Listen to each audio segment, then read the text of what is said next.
저항, 반항, 여기 단어에 아름다운 수식어를 붙일 수 있을까요? 한번 붙여볼게요. 아름다운 저항 혹은 아름다운 반항.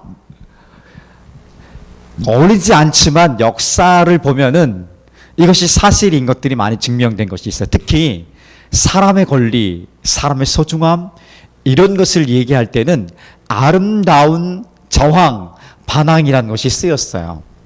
예를 들어볼까요? 우리가 사람이 소중하다는 것을 생각할 때에 저절로 되었습니까?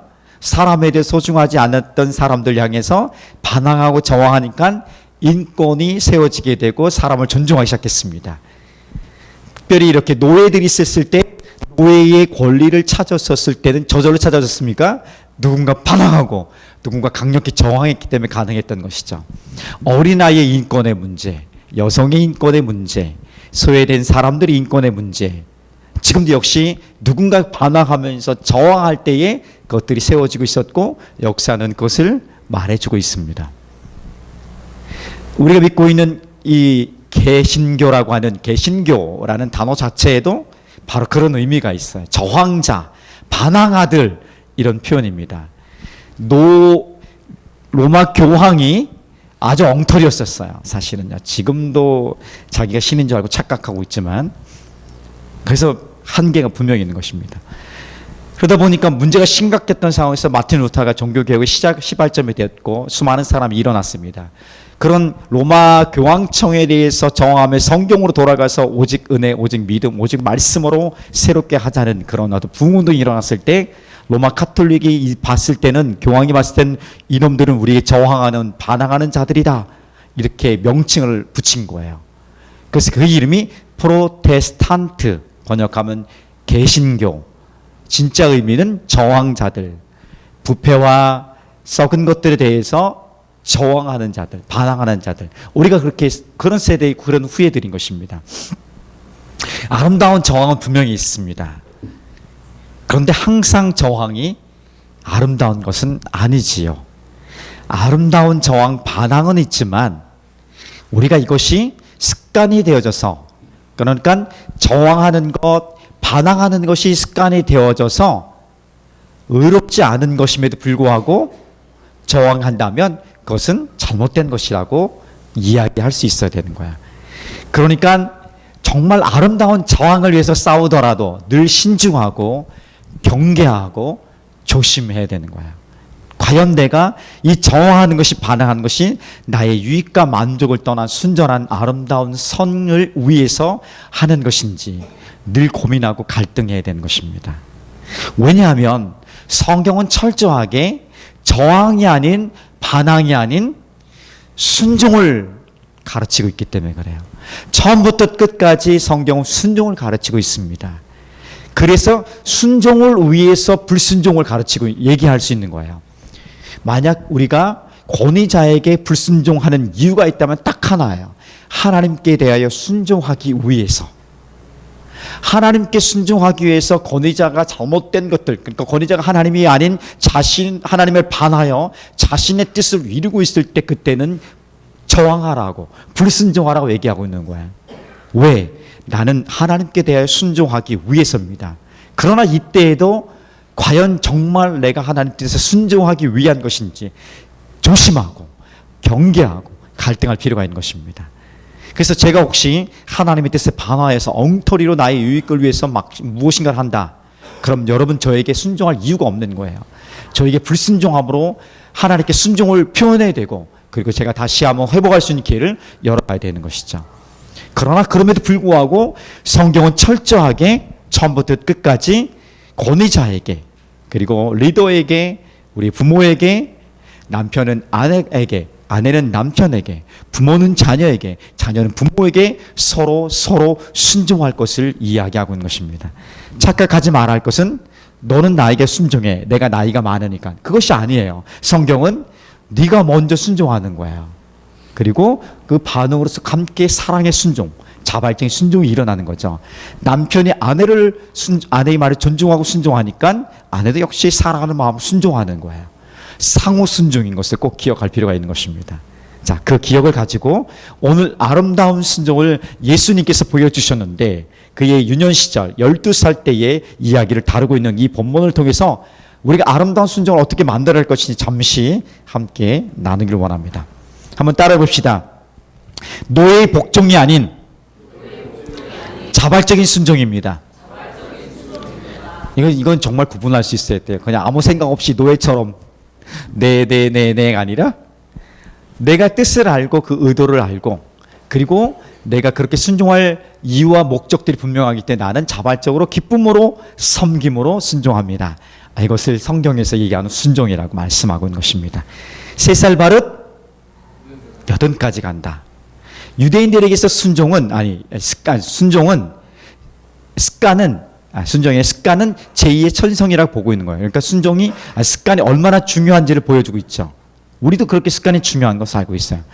순종의 습관을 어린 시절에 하지 않으면 우리가 나중에 어른이 되었을 때에 그 대가는 더 훨씬 더 많이 치러야 되는 것입니다. 어릴 적부터 순종의 자녀를 키운다면 우리 청년의 시절, 장년의 시절, 어른의 시절에 순종하는 삶의 습관이 우리 삶에 배어질 것입니다. 누가복음 2장 51절은 이렇게 말씀하고 있어요. 예수께서 함께 내려가서 나사렛에 이르러 순종하여 받드시더라. 순종하여 받드시더라. 우리말 표현으로는 정확히 표현이 잘 되지 않아요. 이것이 어떤 거냐면 지금 한번 순종하고 끝난 것이 아니라 이전부터 계속해서 순종했고 해왔고 지금도 여전히 순종하고 있는 것을 얘기하고 있는 거예요. 우리 표현은 이런 문법이 없어요. 우리는 단순하게. 그렇지만 이 순종하여 받드시다는 단어는 예수님께서 그 이전부터 순종해 왔고요. 지금 시간에도 역시 순종하고 있다는 것을 표현해주고 있습니다. 이것이 바로 예수님 순종을 통해서 하나님과 사람들에게 바로 52절에 나오는 이야기는 사랑을 받았다라고 하는 것입니다. 하나님과 사람에게 사랑을 받기를 원하십니까? 그러면 순종하시고요. 우리 아이들에게, 우리 다음 세대에게 순종의 모습을 습관으로 길러주는 것이에요. 그러면 사랑받을 수밖에 없습니다. 여러분, 한번 객관적으로 생각해 봅시다. 순종하는 사람이 사랑할 만해요. 불순종하는 사람이 사랑할 만해요. 물론 다 사랑해야 돼요. 어디에 마음이 먼저 갑니까? 불순종하면 힘들어요. 더 많이 에너지도 빼앗기고요. 그러니까 순종의 습관들을 잘 만들어가는 것 중요합니다. 민구도 순종의 습관을 잘 만들어가 축복합니다. 민주구가 어릴 때 순종의 습관 정말 잘 만들었어요. 중학교 와서도 잘 만들어 갈 거야. 그렇죠? 그래요. 그랬으면 좋겠어. 예수님께서 30세 되었을 때에 본격적으로 그의 사역을 시작합니다. 3년간의 사역을 시작하시는데 그가 한 일이 뭐냐면 자기보다 6개월 먼저 온 세례 요한에게 구약의 전통, 말씀의 전통에 따라서 세례를 받은 거예요. 예수님이 누구에게 세례를 받을 분은 아니에요. 그렇지만 전통에 따라 말씀의 순종을 따라 그대로 그 세례 요한에게 세례를 받으셨어요. 그때 하늘에서 하나님 아버지 목소리가 들리는 거예요. 뭐라 들린지 아십니까? 이는 내 사랑하는 자요, 내 기뻐하는 자다. 내 사랑하는 아들이고 내 기뻐하는 자이다. 이야기하고 있는 것이에요. 순종할 때에 사랑받을 수 있습니다. 하나님의 기쁨이 될 수 있다는 것을 우리가 꼭 놓치지 않았으면 좋겠습니다. 우리 자녀들에게 자기의 생각과 자기의 감정에 대해서 표현하는 법은 잘 가르쳐야 돼요. 정말 요즘에는 자기의 생각과 자기 감정, 자기 말을 표현할 수 있는 것이 얼마나 중요한지 모르겠습니다. 오래됐어요, 벌써. 우리 유민이가 초등학교 다닐 때에 저희 집사람이 학부모 이렇게 참관 수업 있지 않습니까? 갔대요. 1학년인가 2학년 때. 병아리야 하면 어떤 느낌이 드는지 아십니까? 했더니 아이들이 전부 다 손을 들고 저요 한 거래요. 저가 학교 다닐 때는 생각지도 못했던 거죠. 선생님의 권위 앞에 누가 손을 들고 질문을 해? 그냥 시키지 말아주세요. 맞을까 봐. 괜히 시켜서 못 맞추면 맞을 수 있으니까. 저희는 굉장히 많이 맞았어요. 정말 지금 생각하면 자존심 많이 상하는 것도 많이 맞았어요. 있을 수 없는 일이 있었어요. 슬리퍼를 벗으래요. 내가 신고 있던 슬리퍼를. 그러더니 볼을 잡고 슬리퍼를 날리는 거예요. 볼을 향해서. 치욕적이죠. 근데 아무도 뭐라 하지 할 수 없었어요. 무서워서. 한 번 여기서 뻥 치면 저기 날아갔던 시대. 그런 시대에 살았던 저에게 그렇다고 여러분하고 저 엄청 차이 나는 것은 아니에요. 옛날 생각나니까 얼굴이 빨개지고 있어. 근데 초등학교 갔더니 저요저요 많이 자기 생각을 표현하는 거야.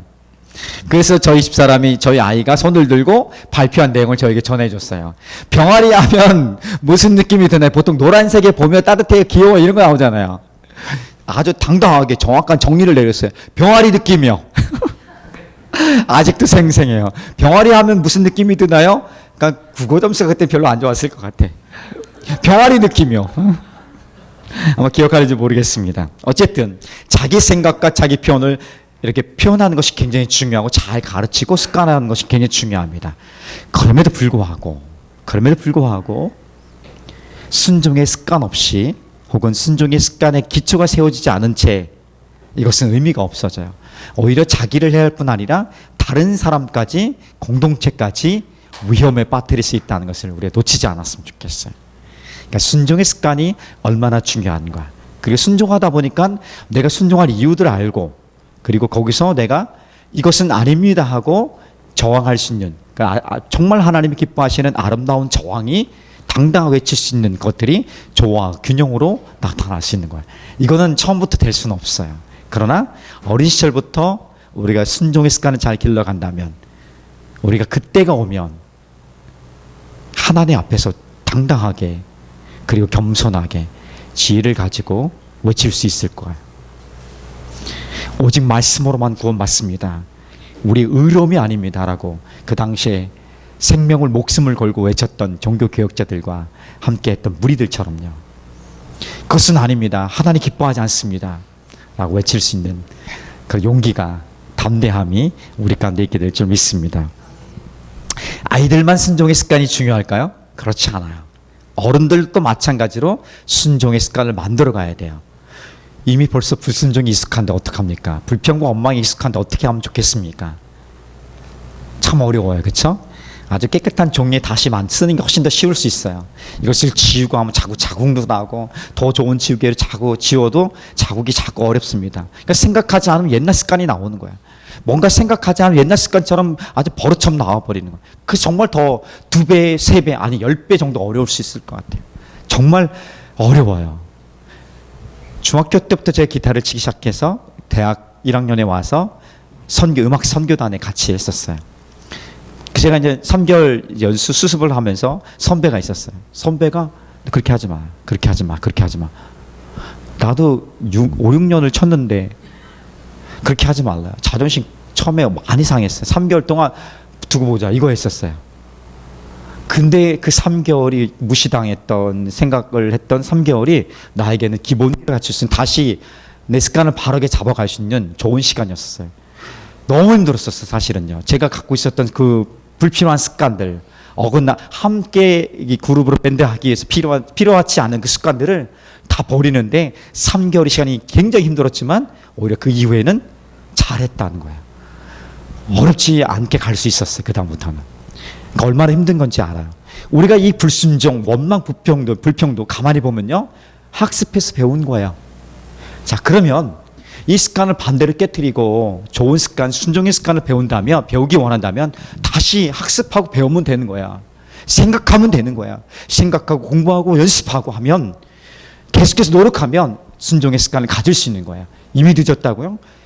하나님 앞에 그렇게 말할 수는 없잖아요. 누구도 자신 있게 말할 수는 없잖아요. 그러므로 하나님 내가 순종의 사람을 살아갈 수 있도록 노력하겠습니다. 어떻게? 연습하고 또 연습하는 거야. 그렇게 해볼 때 하나님이 우리에게 좋은 것들로 선물해 줄 줄 믿습니다. 성경은 하나님이 우리에게 이 순종의 습관을 만들기 위해서 쓰시는 가장 탁월한 방법, 가장 많은 방법, 대부분에게 적용하는 방법을 얘기해 줍니다. 뭘까요? 고난이에요. 고난. 아픔이에요. 힘겨움이에요. 이것 없이 우리 습관이 단번에 바뀌지 않더라고요. 그래서 하나님이 이것을 통해서 우리 습관을 바꾸십니다. 시편 119편 67절은 고난 당하기 전에는 내가 그릇 행하였더니 이제는 주의 말씀을 지키나이다. 고난 전까지는 내 마음대로 내 불순종의 삶을 살아갔지만 고난 후에는 내가 하나님 말씀에 순종하는 사람으로 변해가고 있더라. 이렇게 말하고 있는 것입니다. 예수님을 믿는다면 복을 받습니다. 이 복이 어떤 복인지 기억하십니까? 이런 거예요. 예수를 믿으면 이런 것과 같은 거예요. 우리가 내 마음대로 살았던 불순종의 삶에서 예수를 믿는다는 것은 이제 순종의 삶으로 오는 거예요. 근데 순종의 삶을 만들기 위해서 주님이 사용하신 방법은 뭐라고요? 고난이라고 했습니다. 불순종의 습관을 깨뜨리고 순종의 삶을 만들기 위해서 주님이 사용하는 방법은 반드시 고난입니다. 그래서 예수를 믿는다는 건 순종의 학교에 들어온 거고, 순종의 학교를 통해서 순종을 배우고 습관화시키기 위해서는 고난 당하는 게 필수 조건입니다. 고난 없이 순종을 배웠다. 다 어렵습니다. 진짜가 아닐 가능성이 굉장히 높습니다. 고난 없이 순종을 배울 수 있는 방법은 없는 거예요. 우리가 그렇게 온전하지 않은 사람들이에요. 어려우니까 그때 하나님밖에 없습니다. 근데 하나님밖에 없으니 고백하는 순간 내가 엉뚱한 길로 가고 있었던 불순종의 삶을 고백하게 되고 회개하게 되고, 결국은 그 고난을 통해서 내가 정금과 같이 깨끗해지고 순종의 삶을 하나씩 익숙해 가면서, 오늘 유민이들 인생 중에 한 부분 안에 그 한 어떤 것을 놓은 것이라고 생각합니다. 고난이라는 게 어떤 사람은 굉장히 육체적인 고난만 생각하는데 그렇지 않습니다. 전인격적인 거, 어떤 사람은 정신적인, 어떤 사람은 심리적인, 감정적인, 어떤 사람은 물질적인, 어떤 사람은 관계적인, 어떤 사람은 신체적인, 이런 부분에서 고난과 갈등이 올 수 있는 거예요. 굉장히 다양한 방법이 되겠죠. 그러나 그 모든 각각의 영역 속에서 우리는 그것을 뛰어넘게 하시는 하나님의 은혜로 말미암아 순종을 배우게 되고 순종의 습관이 조금 더 익숙해지는 거죠. 그래도 예수님 믿을 거예요? 예수님 잘 믿을 거예요? 그래도 거봐, 여기서 멈추잖아. 예수 믿고 복 받으세요 하면 아멘 다 하는데 그 복의 실제를 얘기해 보니까 주저하고 있는 게 우리의 모습이에요. 이렇게 순종의 삶을 살아가는 것이 성경은 복이라고 얘기하고 있는 거예요. 왜? 모든 것의 주인이 하나님 아버지예요. 전부가 하나님 거예요. 내가 순종하면 하나님 전부가 나의 삶의 전부가 되어지는 거예요. 그게 복이에요. 너무 감동해서 막 목소리 뒤집어질 것 같아요. 그 복의 내용을 보니까 사람은 갈등하는 거예요. 내가 그러려고 예수를 믿은 건 아닐 텐데 하면서, 그런데 예수를 믿으면 그런 거예요. 행복한 거예요. 그래서 그 안에 있을 때 안전한 거죠. 예수님조차도 그렇게 고난을 통해서 순종의 연습을 배웠다면 우리는 두말할 것 없는 거지 않아요? 히브리서 5장 8절 9절이 이렇게 말합니다. 그러니까 예수님께서 아들이시면서도 받으신 고난으로 순종을 배워서 온전하게 되셨은즉 자기에게 순종하는 모든 자에게 영원한 구원의 근원이 되시고, 예수님도 고난을 통해서 순종을 배우셨다면 나는 고난 없이 순종을 배울 방법은 없다. 성경의 정의예요. 그게 실제고요. 그러니까 너무 쉽게 배울 생각하지 말고요. 너무 쉽게 복을 누릴 생각하지 마시고요. 오늘 내 삶을 잘 보세요. 내가 하나님 앞에 어떻게 반응하고 있는지를, 어떻게 내 삶을 드리고 있는지를, 내 생각이 어디 가 있는지를, 내 시선이 어디 있는지를 보십시오. 그것만 체크해도 내가 과연 복을 누릴까 말까, 누려야 될까 말까, 그것들이 아마 점검될 수 있을 거예요. 예수님조차도 순종을 배우기 위해서 고난을 겪으셨다면 우리 역시 각오하고 가는 거예요. 그런데 두려워하지 마십시오. 내가 그 길을 어떻게 갈까? 두려워하지 마십시오. 우리의 연약함과 우리 불안과 우리의 작은 것들에 대해 주님은 너무 잘 아세요. 그래서 내 모습 이대로 받으신다고 하지 않습니다. 실제 그래요. 내가 주님 순종하기 원합니다. 내 두렵고 떨리지만 순종하기 원합니다. 그렇게 의지의 선택 혹은 믿음의 고백 선택을 하는 순간에, 그 전부터 하나님 보호하시고 있으면서 그 순간 하나님 우리를 보호하시기를 결정하시면서 우리를 방해하고 우리를 공격하는 모든 것들로부터 우리를 건져내실 뿐 아니라 피할 길도 열어주시고, 그리고 이길 힘과 능력을 베풀어 주실 줄 믿습니다. 그런 하나님의 은혜를 누리기 위해서라도 나는 어려운 자리로 들어갈 필요가 있다고 생각해. 불편한 자리로 들어갈 필요가 있다. 모두 다 편안한 자리에 있다면 우리가 깨끗해질 수가 없어요. 그 중에 누군가라도 불편한 자리, 더러운 곳으로 들어가서 회개하고 치우고 몸부림칠 때에 그래도 조금씩 그 공간이, 그 사람들이, 그 무리들이 깨끗해지는 거예요. 여러분 다 더러워져 있어요. 다 편한 상태로 있어요. 그럼 계속 더 더러워지고 결국은 부패할 수밖에 없는 거예요. 그것이 우리 공간이든 실제 삶이든 우리 영혼의 문제이든 하나님을 향한 우리의 믿음의 고백의 문제이든 똑같이 적용됩니다. 오늘 그 한 사람이 내가 됐으면 좋겠어요. 한 사람의 순종으로 공동체가, 우리 그룹이, 우리 가정이 깨끗해지고 회복될 수 있다면 그보다 가치 있는 일이 어디 있겠어요? 왜 나만 그렇게 순종하고 어려운 자리에 들어가 헌신해야 합니까? 잘 몰라서 그래요. 조금 더 헌신해 보세요. 조금 더 들어가 보세요. 그러면 그 자체로 얼마나 풍성하고 안정감이 있고 기쁨이 있는지를 누릴 수 있어요. 거의 다 왔어요. 조금만 더 하세요. 진짜요. 조금만 더 하세요. 그러면 되는 거야. 그러면 그 자체로 왜 나만이 아니라 그렇게 나를 사용하여 주신 하나님 감사합니다. 평생 사용하여 주시옵소서.